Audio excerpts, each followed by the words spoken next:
Hi കൂട്ടുകാരെ, ഇന്ന് നമുക്കൊരു കഥ പറഞ്ഞാലോ? എന്ത് കഥയാണ് നമുക്ക് പറയേണ്ടത്? ബുദ്ധിശാലിയായ കാക്കയുടെ കഥ പറയാലേ.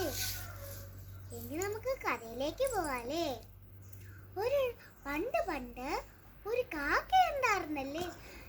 ആ കാക്ക ഇങ്ങനെ പറന്ന് പറന്ന് ദൂരെ അത് ദാഹിച്ചിങ്ങനെ പറന്ന് പറന്ന് ദൂരെ ഒരു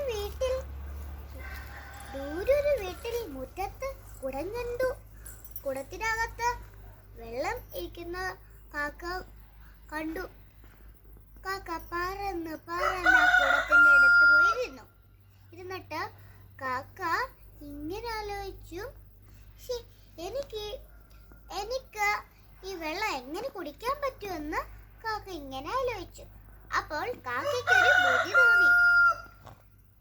ഇങ്ങനെ കാക്ക കല്ലുകൾ പെറുക്കി കുടത്തിന്റെ ഉള്ളിലിട്ടു. വെള്ളം പൊങ്ങി പൊങ്ങി വന്നു. കാക്ക സന്തോഷത്തോടെ കുടിച്ചു. ദാഹിച്ചു വന്ന എല്ലാ കിളികൾക്കും കാക്ക വെള്ളം കൊടുത്തു. കാക്കയ്ക്ക് അവർ